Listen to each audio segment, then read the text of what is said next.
The clock on the stove blinked 3 a.m. in sterile green digits. It was a liar. The real clock was the creak of the floorboard in the hallway, the whisper-soft click of the front door latch, the sigh of the old hinges.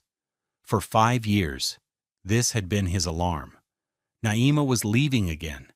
For 5 years, Kieran had laid in bed, a statue carved from grief and confusion, listening to the sounds of his wife disappearing into the night. He never asked where she went. He was too afraid of the answer. He told himself it was a phase, a sickness of the spirit, something that would pass with the dawn. But dawn always came, and Naima would return, smelling of cold air and secrets, her eyes holding a distance that felt wider than the miles she'd traveled. Tonight was different. A cold knot of finality had been tightening in his gut for weeks. The silence in the house had grown teeth. Tonight he couldn't play the statue anymore. He slipped out of bed, his bare feet silent on the cold wood floor. He moved through the darkness of their small home, a ghost in his own life. Through the living room window he saw her, Naima. His Naima stood on the curb, her silhouette framed by the lonely glow of a streetlight. A sleek, dark car he'd never seen before pulled up, its headlights cutting through the pre-dawn mist. The passenger door opened. She didn't hesitate. She got in, and the car pulled away, its red taillights shrinking into pinpricks of light before vanishing completely. She didn't look back. He stood there until the sky began to bleed from black to gray. He felt nothing and everything all at once. It wasn't a phase. It was an ending.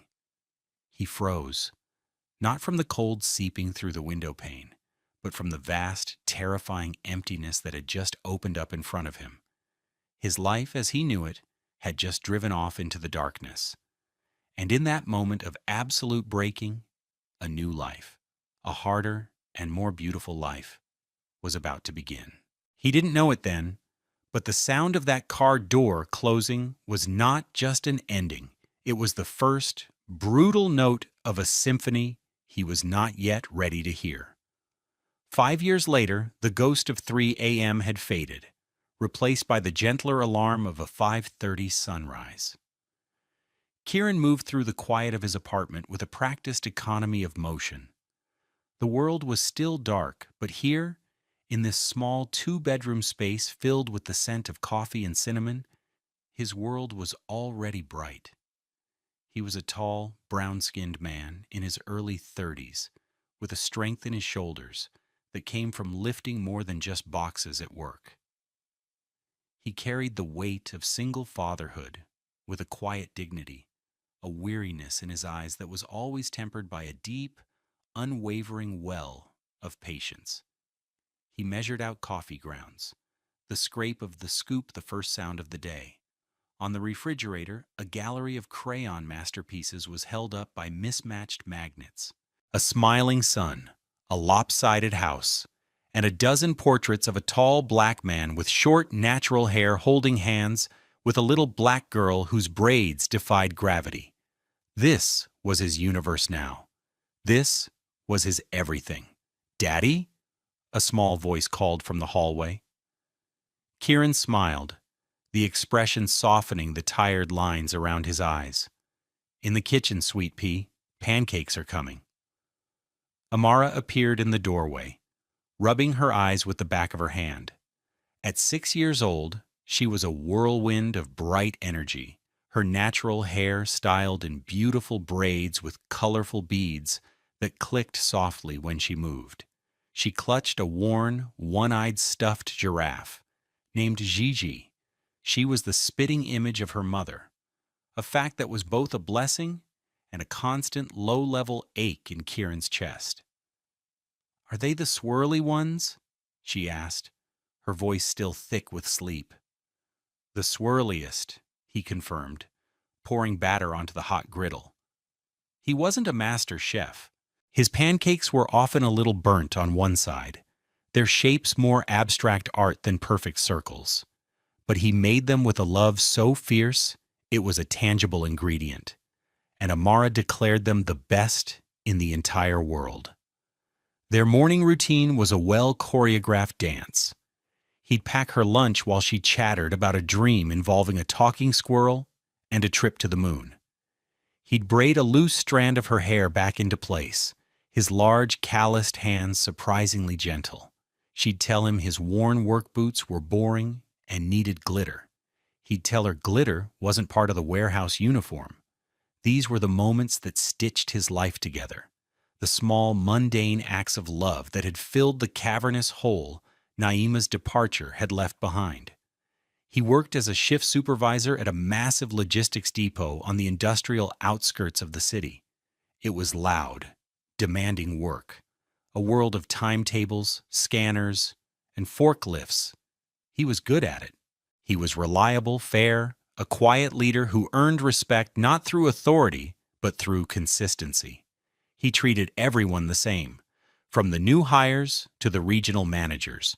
He saw the person, not the position. It was a philosophy he lived by. After his shift, he would pick Amara up from her after-school program. His arrival always met with a squeal and a running hug that nearly knocked him over. Their evenings were simple: homework at the kitchen table, a walk to the park if the weather was good, stories before bed. He was both father and mother, the fixer of broken toys and the chaser of bad dreams. He never spoke of Naima. He had packed away her photos, her clothes, her memory, into a single box in the back of his closet. He did it not out of anger, but for survival. He couldn't afford to drown in the past when his daughter's future depended on him staying afloat in the present. His life was not large or glamorous, but it was full. It was full of the sound of beaded braids clicking, the smell of slightly burnt pancakes, and the unconditional, all-consuming love of a little girl who thought her dad was the strongest man in the world. And for Kieran, that was more than enough. Miles away, in a glass tower that scraped the clouds, Isla Sterling started her day not with the smell of coffee, but with the cold, blue glow of a tablet displaying market analytics from the Asian markets. Her penthouse apartment was a testament to minimalist perfection: white walls, polished concrete floors, and floor-to-ceiling windows that offered a panoramic, godlike view of the city below. There were no crayon drawings on her stainless steel refrigerator. There were no worn-out stuffed animals on her designer furniture. The only sound was the faint, sterile hum of the air filtration system. Isla was a woman who commanded space.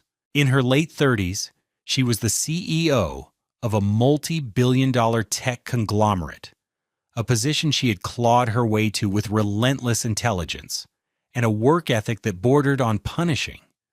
She was a beautiful black woman, her deep brown skin luminous even in the harsh light of her office, her natural hair always pulled back in an elegant, severe bun. She wore tailored suits that were more like armor, her posture impeccable, her expression a carefully curated mask of detached authority. She was a powerhouse, a name whispered with a mixture of awe and fear in boardrooms across the country. But the woman who sat alone in the vast, empty apartment was not the icon on the cover of business magazines. She was lonely. The silence of her home wasn't peaceful, it was deafening. She had a personal chef, but the food always tasted like nothing. She had a driver, but she had nowhere to go that wasn't a meeting or a gala. Her life was a series of transactions, of acquisitions and mergers, of calculated risks and strategic alliances. Love, in her world, was a liability. Her parents, both celebrated academics, had loved her achievements, not her. A failed engagement years ago had taught her that vulnerability was a weakness to be exploited. So she had built her walls high and thick, fortifying them with success until she was safe, powerful, and utterly, completely isolated. Her morning was a blur of video conferences and curt emails. She dismantled a rival's proposal with surgical precision, her voice calm and even as she laid out its flaws. She approved a multi-million-dollar budget without blinking. She was brilliant, and she was miserable. She ended her last call and stared out at the city lights twinkling below. They looked like scattered jewels, cold and distant. She had conquered this city, had bent it to her will, but she didn't belong to it. She was just an observer, watching life from behind a thick pane of soundproof glass. For the first time in a long time, she allowed herself to feel the sharp pang of a question she usually kept buried. What was it all for? The question hung in the sterile air, unanswered. She had everything a person could want, and yet she felt like she had nothing at all. Her world was full of value, but it was devoid of worth. That evening, the sky wept. A cold, relentless rain lashed against the city, turning streets into slick, black mirrors. Isla's driver had called in sick, a rare and inconvenient disruption to her perfectly scheduled life. She'd driven herself to a late-night negotiation on the other side of town, a final, brutal meeting to close a hostile takeover. She had won, of course. She always won.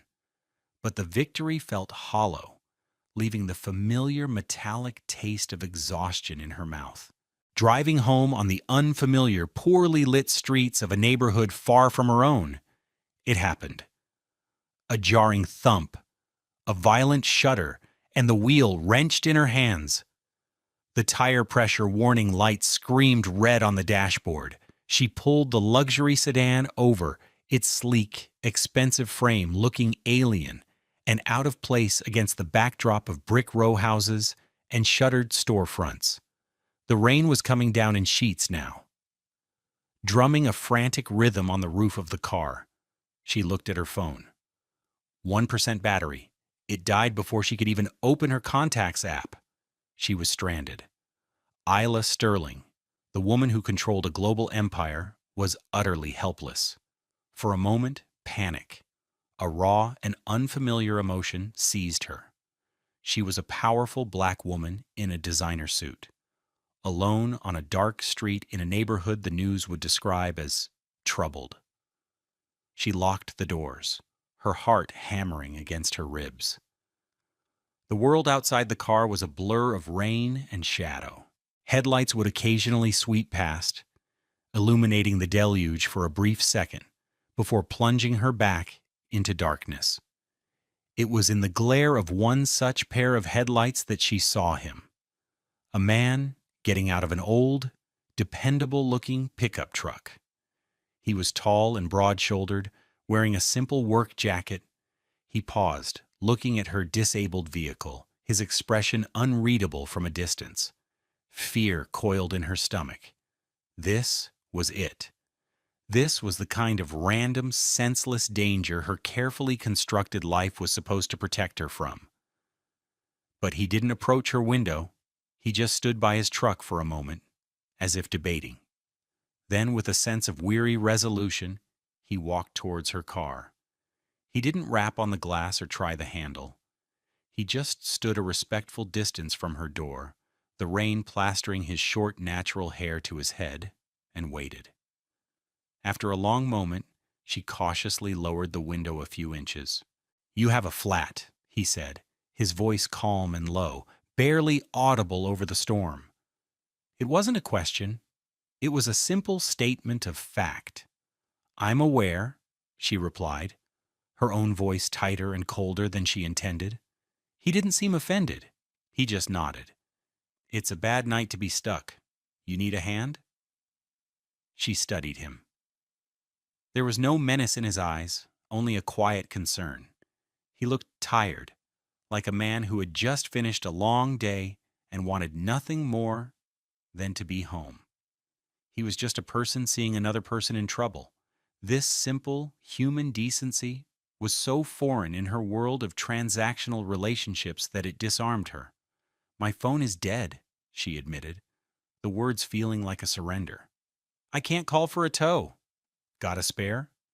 "In the trunk. I have no idea how to change it." The admission was humiliating. She could dissect a corporate balance sheet in seconds, but she was useless when faced with a lug wrench. He nodded again, a ghost of a smile touching his lips. "That's okay, I do." He gestured with his head back towards his truck. "Pop the trunk. You should stay in the car where it's dry." She hesitated for only a second before pressing the button. She watched in her rearview mirror as this stranger, this black man with kind eyes and worn work boots, went to work in the pouring rain. He moved with a steady, unhurried competence, the beam of his phone's flashlight cutting through the gloom. He didn't complain. He didn't ask for anything. He just changed the tire. In a world where every action had a motive, where every favor came with an invoice, this quiet, unconditional act of service was a thing of shocking power. It was a language she had long forgotten how to speak. When he was finished, his jacket soaked through, he knocked gently on her window. "All set," he said, his voice still calm. "It's a donut, so you'll need to drive slow and get it replaced tomorrow. But it'll get you home." She fumbled in her purse, her hands shaking slightly. "Thank you.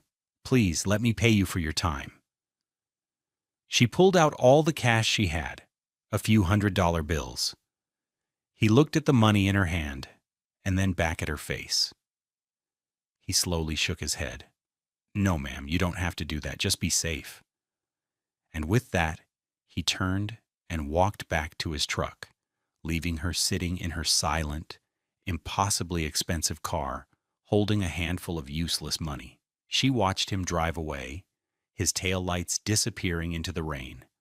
For the first time in over a decade, Isla Sterling felt a crack in her armor.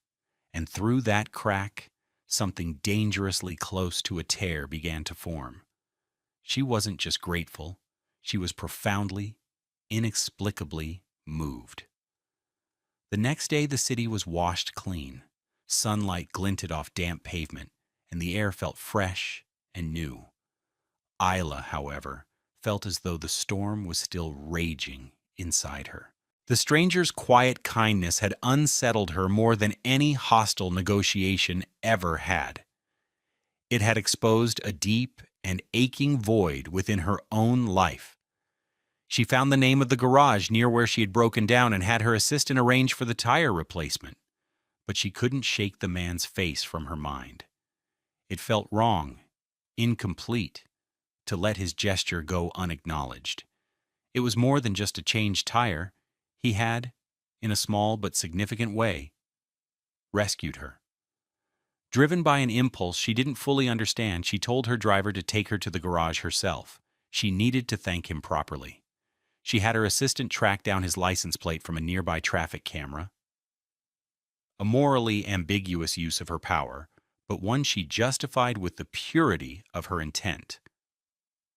She learned his name was Kieran, and he lived just a few blocks from where she'd been stranded.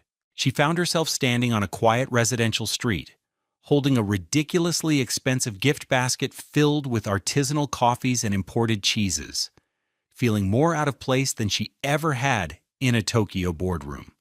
She knocked on the door of his apartment, her heart beating a nervous rhythm against her ribs. The door opened, and there he was. In the daylight, he looked younger, his features softer. He was wearing a simple t-shirt and jeans, and his surprise at seeing her was evident.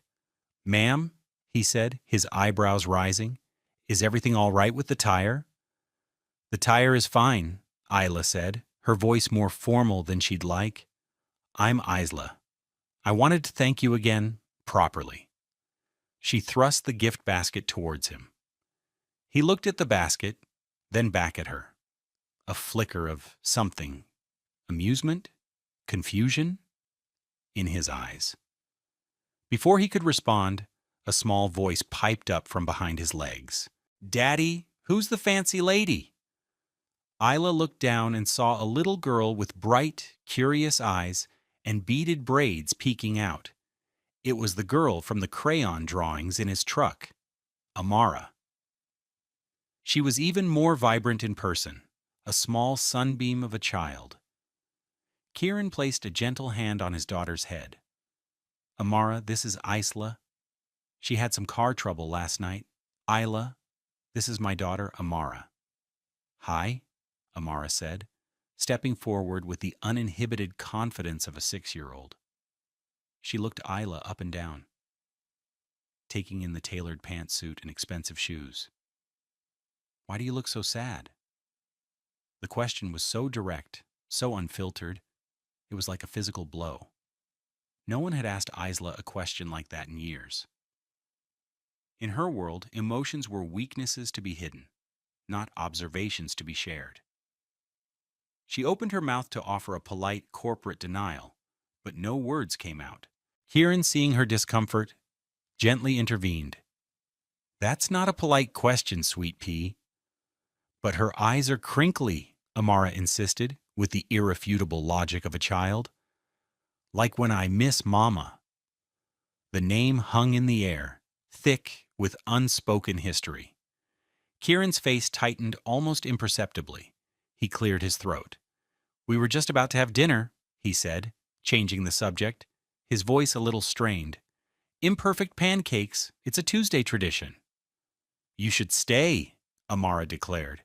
Daddy's pancakes are the best, even when they're black on the bottom. An invitation to dinner in a small apartment for burnt pancakes. It was the most absurd, most terrifying, most wonderful offer Isla had received in her entire adult life. Every instinct screamed at her to make a polite excuse, to retreat to the safety of her sterile penthouse.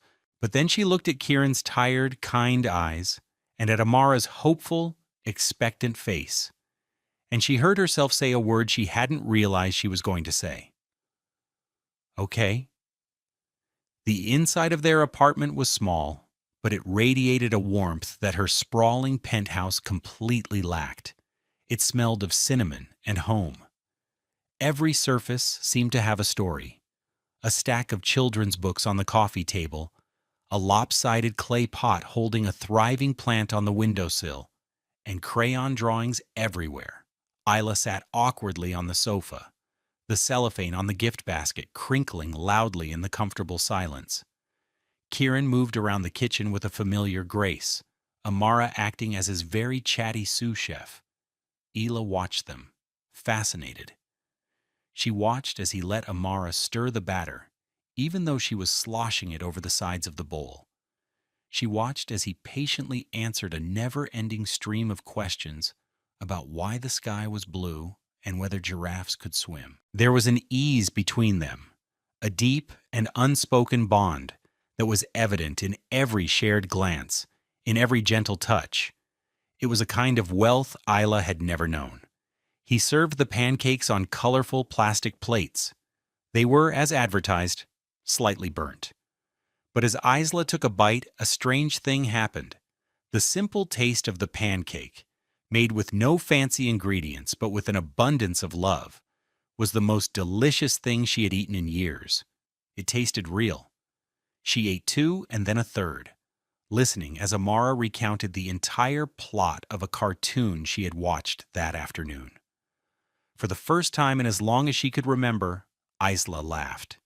Not a polite corporate chuckle, but a real, genuine laugh that came from deep in her belly. Kieran looked over at her, and in that moment, she didn't feel like a CEO. She felt like a person. Later, as Kieran was tucking Amara into bed, the little girl came running back out into the living room. She was holding a piece of paper, a fresh drawing. She held it out to Isla. It was a picture of 3 stick figures under a bright yellow sun.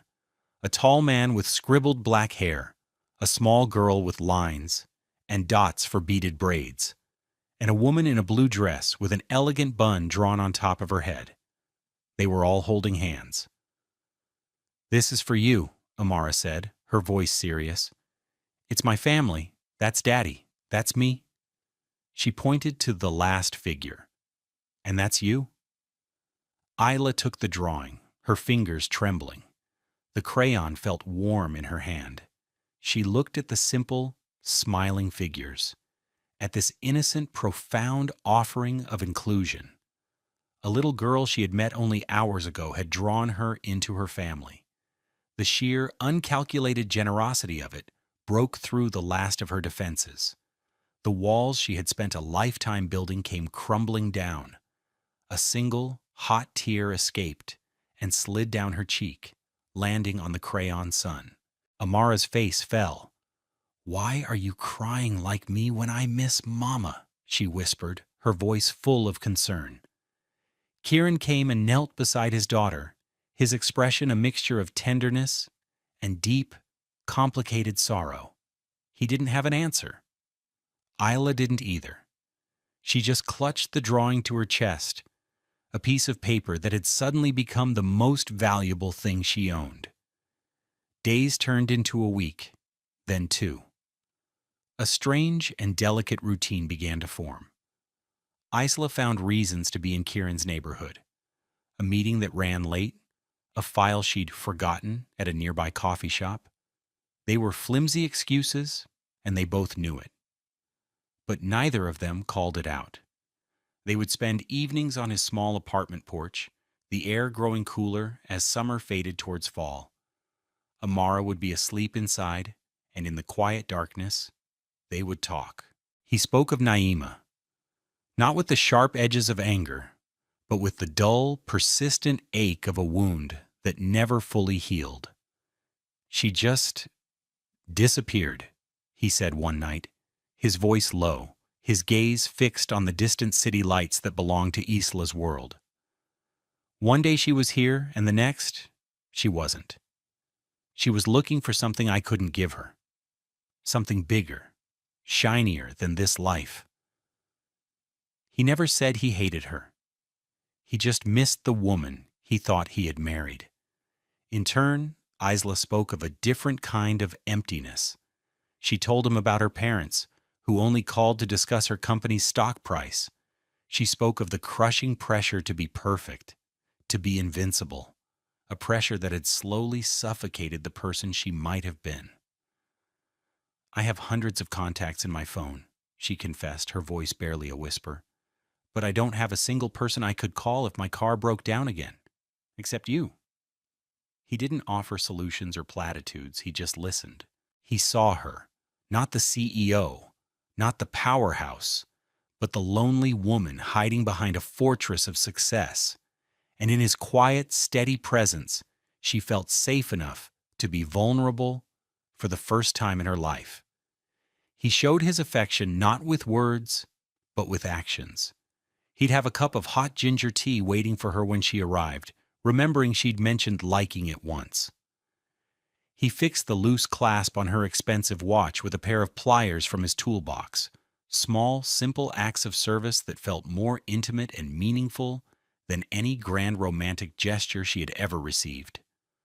The bond between them grew slowly, cautiously, like a vine seeking sunlight. But with Amara, it was a wildflower blooming in fast motion. The little girl had adopted Isla completely. She would run to greet her with a fierce hug, saving her best drawings to present as gifts. She would insist Isla read her bedtime stories, her small body curled up against Isla's side. One evening, as Isla was reading a story about a lost star finding its constellation, Amara looked up at her, her eyes wide and serious. "Does this mean you're staying forever?" she asked. The question hung in the cozy room, as potent and direct as her first one had been. Isla's throat went tight. Forever was a word her life didn't have room for. It was a concept as foreign as burnt pancakes had been. She looked over at Kieran, who was standing in the doorway, his expression unreadable. He had heard. She didn't know how to answer, so she just hugged the little girl tighter and whispered, "It's a very nice story, isn't it?" It was a deflection, a non-answer, and the quiet sadness in Kieran's eyes told her he knew it. The fragile, beautiful world they had started to build suddenly felt impossibly precarious. The world outside Kieran's small, warm apartment was cold and cruel, and it did not like things it couldn't understand. A photographer, hungry for a scoop, caught a picture.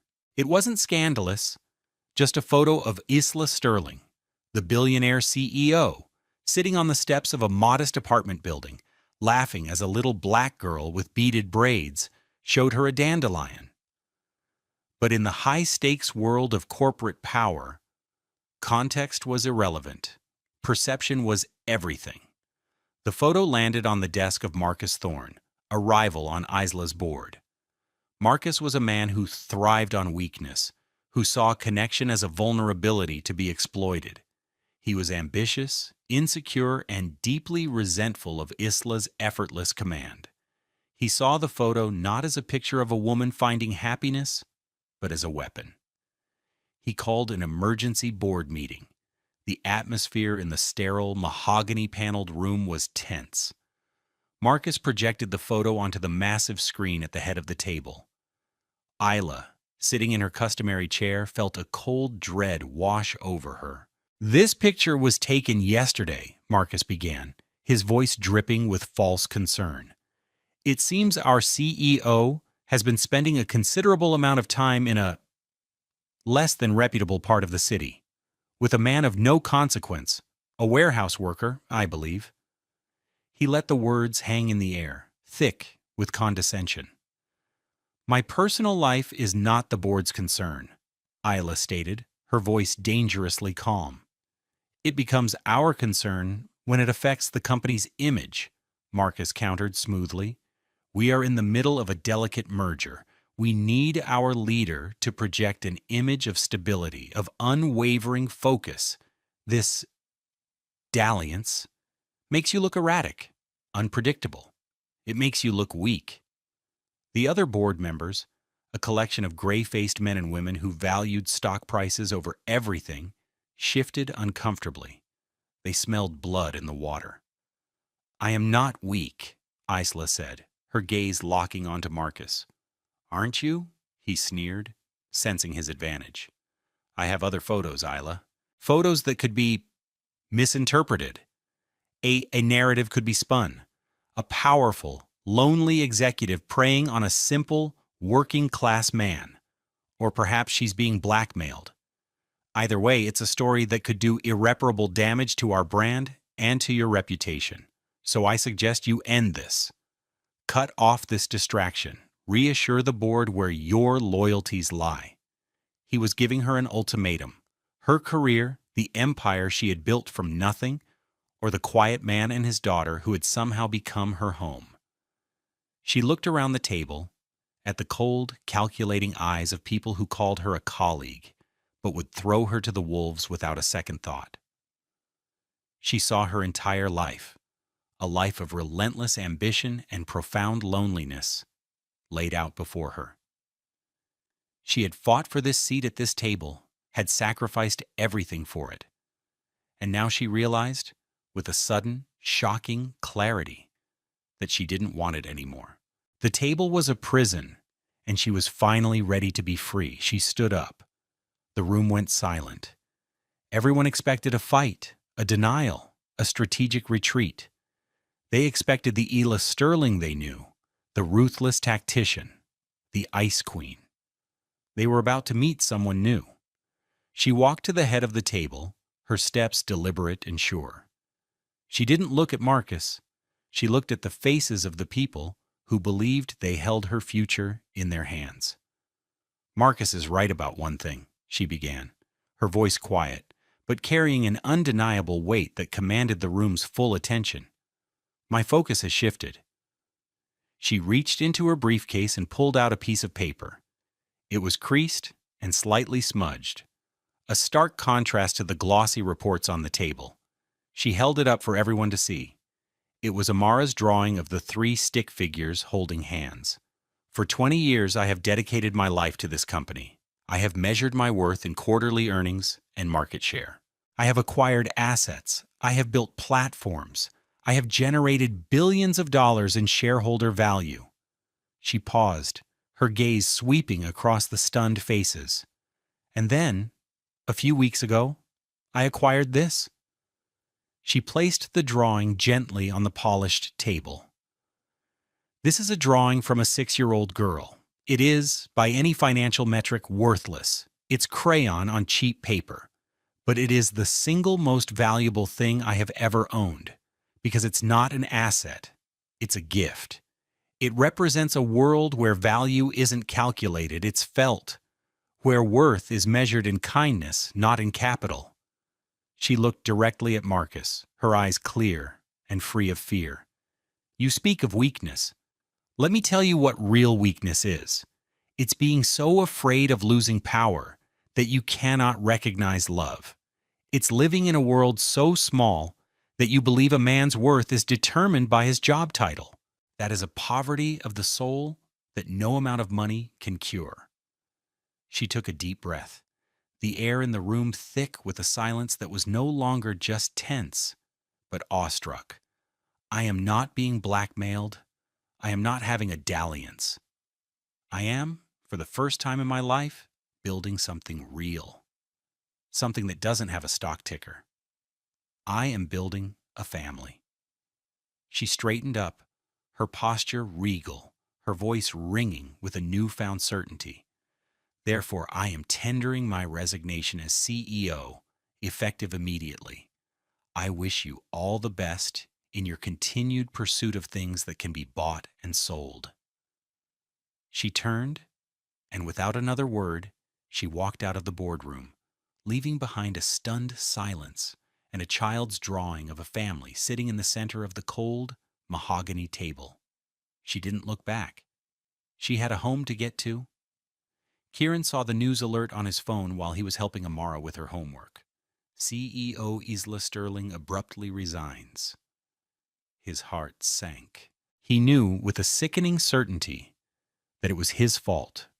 Their worlds had collided and hers had shattered. He felt a wave of guilt so profound it was nauseating. He had brought this chaos into her life, had exposed her to a cruelty she didn't deserve. He was sitting on the porch, staring into the twilight and trying to figure out how he would explain this to his daughter when her car pulled up. Not a chauffeured town car, but the one he had fixed the tire on. She got out, wearing the same power suit she must have worn to the meeting, but she looked different, lighter. She walked up the steps and stood before him, her expression soft and uncertain. He stood up, the words tumbling out of him in a pained rush. Isla, I saw the news. I am so sorry. I never wanted this for you. I never meant to cause you any trouble. She just looked at him, a slow, beautiful smile spreading across her face. It was the first time he had ever seen her smile without a trace of sadness or reservation. It was a smile of pure, unadulterated joy. You didn't cause me trouble, Kieran, she said, her voice gentle. You caused me to be saved. He stared at her, confused. Saved? You lost your company. I didn't lose anything that mattered, she whispered, stepping closer. She reached out and took his calloused hand in hers, her touch sending a jolt of warmth through him. For my whole life I've been living in a beautiful, empty house, and then I met you and Amara, and I realized I wasn't just visiting. I was finally coming home. He didn't know what to say. The world had just been turned upside down. The powerful CEO was gone, and in her place was just Isla, a woman with luminous dark brown skin and eyes that held the whole world in them. A woman who was choosing this, choosing him. But your life, he started, his voice rough with emotion. My life, she interrupted softly, is right here, if you'll have me.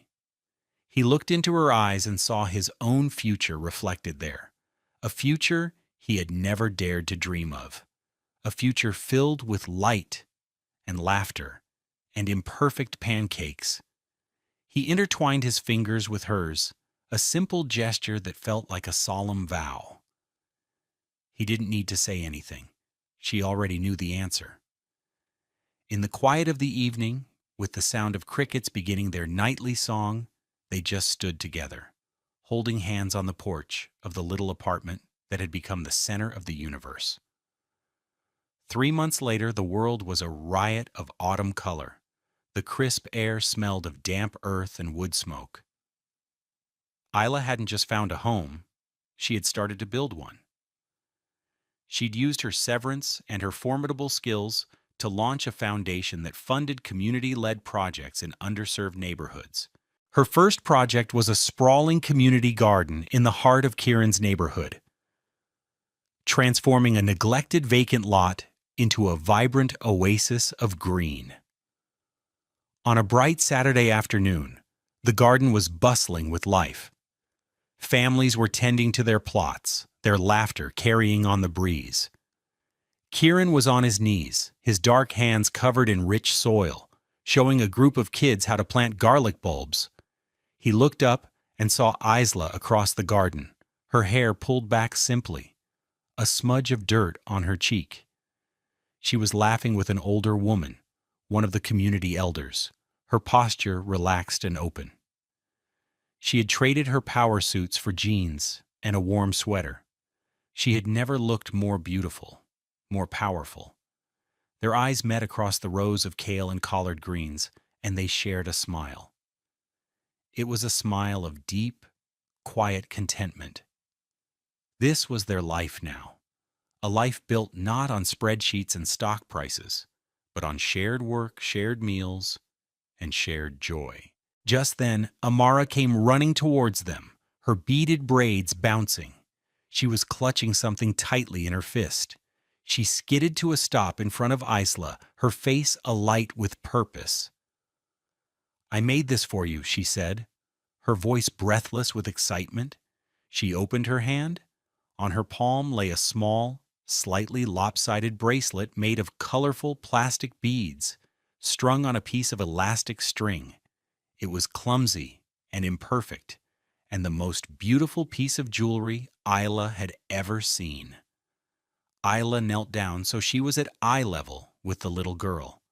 "Oh, sweetie, it's wonderful. Thank you." Amara held the bracelet out, her expression serious and hopeful. "It's a forever bracelet," she explained. She then looked up at Isla, her bright eyes searching her face. "Does that mean you're staying forever?" It was the question again, the one she had deflected before. But this time, it wasn't scary. This time, it was a promise. Tears welled in Isla's eyes. But these were not tears of sadness or loss. They were tears of overwhelming, heart-stopping joy. She looked from Amara's earnest face to Kieran, who was now standing beside them, his own eyes shining, his hand resting gently on her shoulder.